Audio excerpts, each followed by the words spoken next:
అండి, అందరికీ నమస్తే. Welcome to awesome creators. ఈరోజు మనం తిరుపతి జిల్లా నాయుడుపేట మండలం తిమ్మాజి కండ్రిక గ్రామం దగ్గరికి వచ్చామండి. ఇక్కడ ఎంతో పురాతనమైనటువంటి ఆలయం ఉంది. మనందరికీ కూడా ఈ ఆలయం దాదాపుగా ఎవరికి తెలియదు. అసలు ఈ తిమ్మాజి కండ్రిక అనే ఊరు ఎలా వచ్చింది, ఇక్కడ సంతాన వేణుగోపాల స్వామి, రుక్మిణి సత్యభామ సమేత వేణుగోపాల స్వామి ఇక్కడ స్వయంభుగా వెలిశారు. అసలు ఈ స్వామి ఇక్కడ ఎలా వెలిశారు, ఈ ఆలయం యొక్క విశేషత ఏంటి అనేది మాధవి మేమందరం కూడా ఇక్కడికి వచ్చాము. తన ద్వారా మనం ఈ ఆలయ విశేషాల గురించి తెలుసుకుందాం.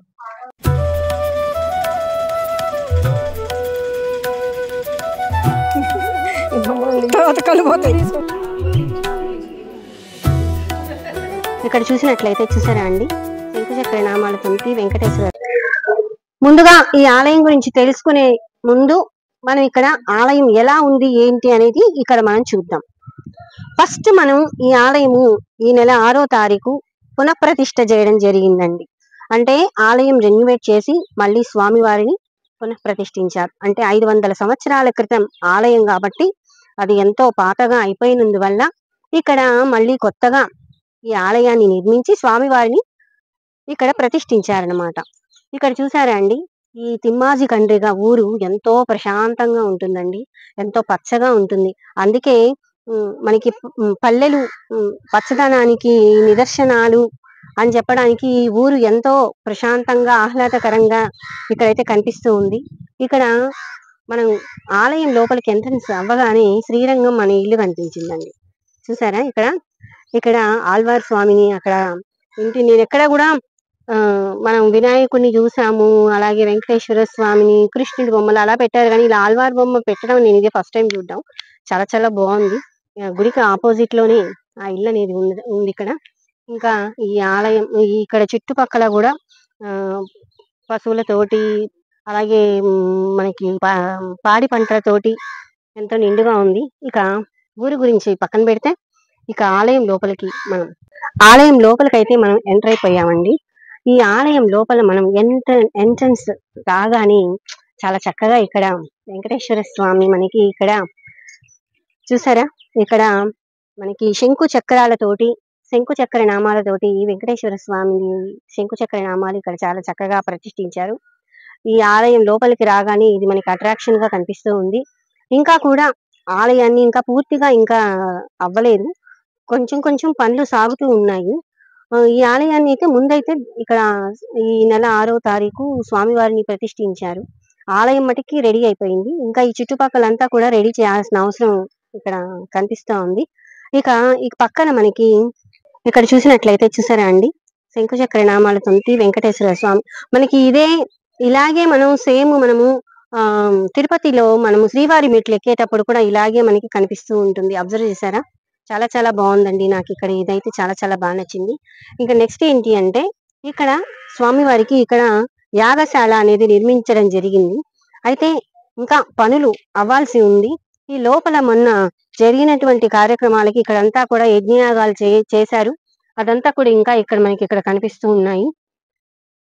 ఇదనమాట, యజ్ఞయాగాలన్నీ కూడా ఇక్కడ చేయడం జరిగింది.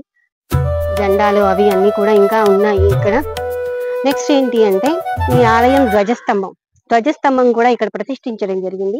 ఇంకా అది ధ్వజస్తంభానికి తాపరం అనేది వెయ్యాలి, మరి రాగో ఇత్తడో ఇంకా దీనికి ఇంకా కట్టున్నారు, ఇంకా కంప్లీట్ కాలేదు.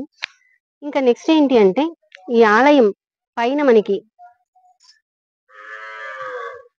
చూసినట్లయితే కృష్ణుడు వేణుగోపాల స్వామి, సత్యభామ, రుక్మిణి సమేత వేణుగోపాల స్వామి ఇక్కడ మనకి కనిపిస్తుంది. చాలా చాలా బాగుందండి. ఇంకా లోపల స్వామి వారైతే స్వయంభూ అన్నమాట. ఈ ఆలయం గురించి నేను చెప్పేదానికంటే కూడా నాతో పాటు మాధవి వచ్చింది. చూసారా, ఇక్కడ మా అక్కయ్య మాధవి వీళ్ళందరూ ఉన్నారు. ఇక ఈ ఆలయం విశేషాల గురించి అయితే ఫస్ట్ మనం తెలుసుకుందాం. మాధవి, ఇప్పుడైతే నేను ఆలయం మొత్తం చూపించడం జరిగింది. అసలు ఈ తిమ్మాజి కండ్రికలో ఇక్కడ వేణుగోపాల స్వామి స్వయంభూ అని చెప్పేసి విన్నాను. ఇక్కడ స్వయంగా స్వామివారు ఎలా వెలిశారు, ఈ ఊరికి ఆ పేరు ఎలా వచ్చింది, పూర్వం 500 సంవత్సరాల క్రితం అంటే తక్కువ. మా ఆలయం గురించి వివరించు.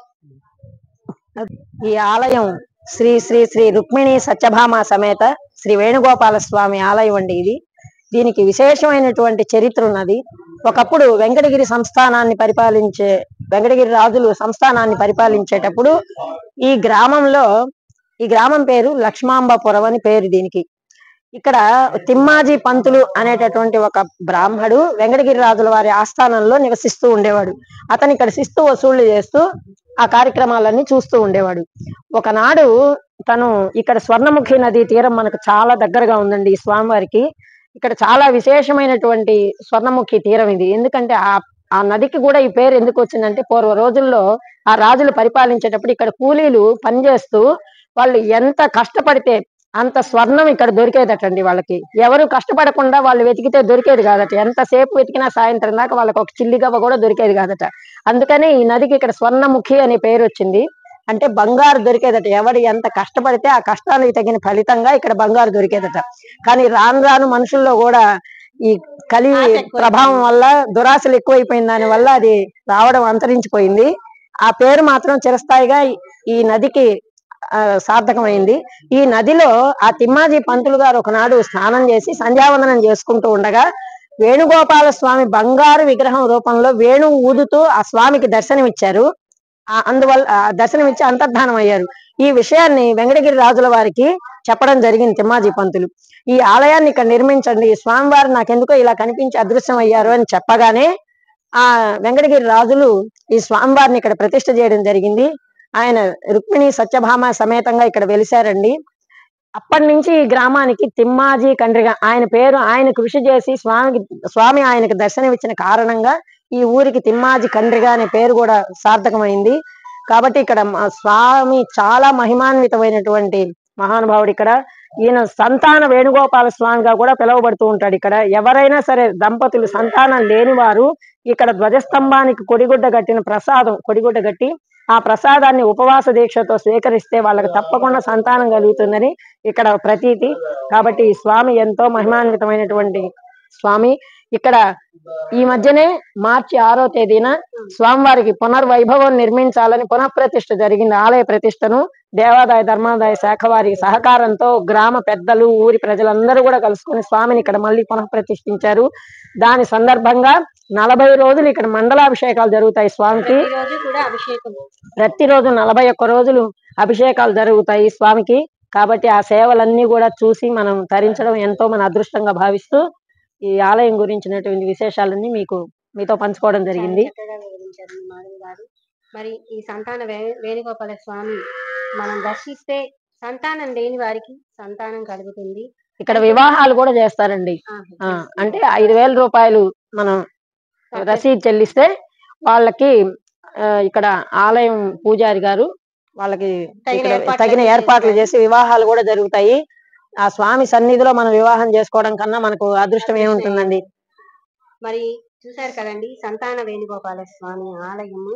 మనకు సంతానం లేకపోయినా అలాగే మనకి ఏ కష్టం ఉన్నా సరే అండి, ఈ ఆలయానికి దర్శిస్తే స్వామి వారి అనుగ్రహం మనకు కలుగుతుంది అని చెప్పేసి ఊరి ప్రజలందరూ కూడా ఎంతో నమ్ముతున్నారు. విన్నారు కదండి, ఇక్కడ సంతాన వేణుగోపాల స్వామి ఎలా వెలిశారు. స్వయంభూ అన్నమాట. ఒక బ్రాహ్మణుడికి కనిపించి నేను ఇక్కడ వెలుస్తాను అని చెప్పి ఇక్కడ వెలిశాడనమాట. అయితే ఇప్పుడు మనం గర్భాలయం లోపలికి వెళ్ళి స్వామివారిని దర్శిద్దాము. మనకి ఏంటంటే సంతానం లేని వారికి ఈ స్వామిని దర్శిస్తే సంతాన భాగ్యం కలుగుతుందటండి. అయితే మనం ఆలయంలో స్వామివారు ఎలా ఉన్నారు ఏంటి అనేది ఇప్పుడు నేను మీకు చూపిస్తాను, చూడండి. ఇక్కడ స్వామివారు వేణు ఊదుతూ ఎంతో చిరుమందహాసంతో మనకి దర్శనమిస్తున్నారు. సాధారణంగా మనకి రుక్మిణి సత్యభామ సమేత వేణుగోపాల స్వామి ఆలయాలు చాలా తక్కువే ఉంటాయి. అందులోనూ కృష్ణుడు ఎప్పుడైనా సరే, కృష్ణ పరమాత్ముడు మనకి ఎక్కువ ఆలయాలలో ఒక్కరే స్వామివారి దర్శనమిస్తారు. కానీ ఇక్కడ అమ్మవార్లతోటి స్వామివారి ఇక్కడ మనకి దర్శనమిస్తున్నారు. వసుదేవసుతం దేవం కంసచారూరమర్దనం దేవకీ పరమానందం కృష్ణం వందే జగద్గురుం.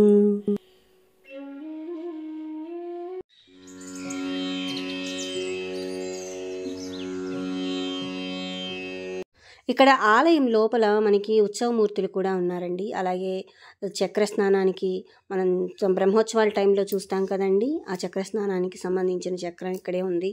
అలాగే స్వామివారు, అమ్మవార్లు, స్వామివారు, ఇంకా ఇక్కడ చూస్తే మనకి ఉత్సవమూర్తులు ఉన్నారనమాట. మనకి బ్రహ్మోత్సవాల టైంలో స్వామివారిని చక్కగా అలంకరించి ఊరేగింపుకి ఒక్కొక్క రోజు ఒక్కొక్క వాహనం మీద స్వామివారిని అమ్మవార్లను ఊరేగిస్తారు. చాలా చక్కగా ఉన్నాయి. ఇవి కూడా ఎంతో అందంగా కనిపిస్తూ ఉన్నాయి ఇక్కడ ఉత్సవమూర్తులు. అలాగే లోపలికి వెళ్లే ముందు జయ విజయులు ఇక్కడ మనకి ఆసీనులై ఉన్నారు. ఈ విగ్రహాలు ఎంతో అందంగా మనకి ఇక్కడ దర్శనమిస్తూ ఉన్నాయి. అలాగే మనకి మెయిన్ ఏంటి అంటే గరుత్మంతుడు, ఇక్కడ స్వామివారికి ఎదురుగుండా గరుత్మంతుడు కూడా ఆసీనులై ఉన్నారు.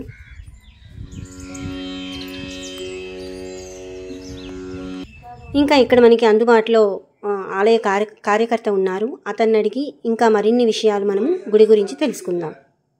పూజలు ఎట్లా జరుగుతాయి, ఏంటి పూజలు? బ్రహ్మోత్సవాలు ప్రతి సంవత్సరం చైత్ర శుద్ధ ద్వాదశి నుంచి ప్రారంభం అవుతాయి. ప్రారంభం అయిన తర్వాత స్వామికి నిరాటంకంగా పంచాహ్నిక విధి విధానాలతో ఇక్కడ బ్రహ్మోత్సవాలు జరుగుతాయి. పంచాహ్నిక విధానాలతో మనకి పాంచరాత్ర ఆగమ శాస్త్ర పద్ధతిలో ఆగమ శాస్త్రాన్ని అనుసరించి జరిగే దేవాలయాల్లో ఇదొకటి. దగ్గరలోని తుమ్మూరు దేవస్థానం, ఈ రెండు మాత్రమే ఆగమ శాస్త్ర పద్ధతిలో జరిగే దేవాలయాలు. దగ్గర మిగిలినట్టు ఏ దేవాలయాలన్నా వాళ్ళ ఇష్టం చేసేటివి. శాస్త్ర పద్ధతిలో జరిగే దేవాలయాలు అంటే ఎప్పటి నుంచో ఇవన్నీ రాజులు ఈ ఆస్తులు దీనికి మాన్యాలు ఉన్నాయి. 22 ఎకరాల మాన్యంలో అన్ని దేవాలయానికి లీజులు వచ్చి ఆ దేవస్థానం ఆదాయంతో ఇక్కడ నిర్వహణ జరుగుతుంది. ధర్మకర్తగా గొట్టిముక్కల కాశ్యప్ గారు ఇప్పుడు వ్యవహరిస్తున్నారు. ఈయన 13వ ధర్మకర్త ఈ దేవస్థానానికి. అంతకుముందు 12 మంది గతించిపోయారు. ఇప్పుడు స్వామి వారికి మనకి రేపు చైత్రశుద్ధ ద్వాదశి అంటే ద్వాదశి రోజు అంకురార్పణ జరుగుతుంది. 9/4/2025 తేదీ అంకురార్పణ జరుగుతుంది. స్వామికి పుట్టమట్టి తీసుకొచ్చి నవధాన్యాలు నానబోసి తర్వాత దాంతో అంకురార్పణ యాగశాల ప్రవేశం జరిగి అంకురార్పణ హోమం జరిగిన తర్వాత బ్రహ్మోత్సవాలు ప్రారంభమవుతాయి. 10వ తేదీ ధ్వజారోహణం ఉంటుంది. ఇది చాలా విశేషమైంది. ధ్వజారోహణం అంటే గరుడాల వారిని అష్టదిక్పాలకు ఆహ్వానం మేరకు స్వామి బ్రహ్మోత్సవాలకు రమ్మని బ్రహ్మదేవుడిని అందరినీ ఆహ్వానిస్తూ గరుడ పటాన్ని పైకి తీస్తారు. అర్చక స్వాములు, తిరుమల నుంచి వేద పాఠశాల నుంచి వచ్చే స్వాములు. ఆ కార్యక్రమం అష్టదిక్పాలకులను ఆహ్వానం అయిన తర్వాత బేరీ పూజ, అన్ని పూజలు జరుగుతాయి. చాలా బాగుంటది. ఆ కార్యక్రమం తర్వాత కొడి ప్రసాదం అని ఇస్తారు. దాన్ని గరుడ ప్రసాదం అంటారు. సంతానం లేని వారికి విశిష్టంగా ఇక్కడ ఎంతో మంది పిల్లలు సంతానం కలిగి వారందరికీ చాలా కోరికలు తీరినాయి. అంటే నిరాటక సంతానం లేని వారికి విశేషం సంతానం వేణుగోపాల స్వామిన. అలాగే మనం నిరాటంకంగా తక్కని వ్యాధులు, విద్య ఇవన్నీ కూడా స్వామివారికి ఇక్కడ విశేషమైన అనుభూతి పొందిన వాళ్ళు చాలా మంది ఉన్నారు. తరిచిన వాళ్ళు ఉన్నారు. తర్వాత ఆ రోజు అప్పుడే పెద్ద శేష వాహన సేవ జరుగుతుంది. ఆ గరుడ పట్టం పైకి అయిపోయి ఆ కార్యక్రమం అయిపోతేనే గ్రామంలో పెద్ద శేష వాహన సేవ జరుగుతుంది. ఆ రాత్రి చిన్న శేష వాహన సేవ జరుగుతుంది. అలాగే మనకి మరుసటి రోజు మధ్యాహ్నం సర్వభూపాల వాహనం జరుగుతుంది. అంటే 11వ తేదీ రాత్రి హనుమంతు సేవ జరుగుతుంది. 12వ తేదీ ఉదయం ద్వార దర్శన గరుడు సేవ. అంటే 1 గంట సేపు 2 గంటల సేపు స్వామి ఈ ద్వారంలో ఉత్తరముఖంగా ఉంటారు. గ్రామస్తులు, నాయుడుపేట అందరూ, చుట్టుపక్కల ప్రజలందరూ వచ్చి స్వామిని దర్శనం చేసుకొని ఆయనకి ప్రదక్షిణ చేసుకొని దర్శనం చేసుకుంటే విశేష ఇది. ఆ రోజు గద్ద కూడా వచ్చి స్వామిని దర్శనం చేసుకుంటుంది. ఇది గద్ద గరుడు. ఆ రోజు అది వచ్చేసి 12వ తేదీ గరుడు సేవ, ద్వార దర్శన గరుడు సేవ.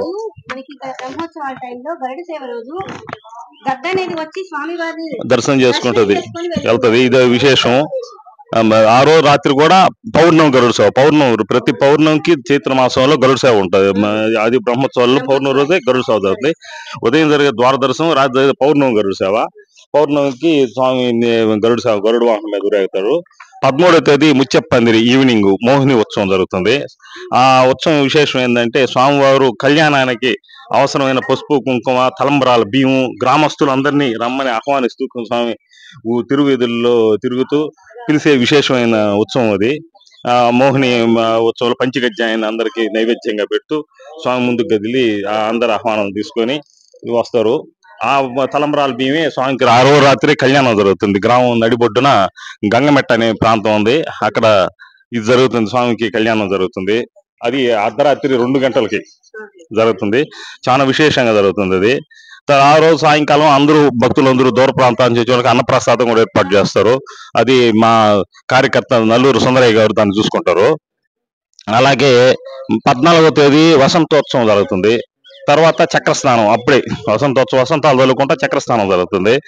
ఆ రోజు నైట్ 14వ తేదీ నైట్ వాహనం అశ్వవాహనం పారువేట తీసుకెళ్తారు. అమ్మవార్లతో కూడా కలిసి ఆయన పారువేట వెళ్ళి స్వామివారు దివ్య అనుగ్రహం అందరికి ఊరు వెలపలికి వెళ్తారు ఆయన.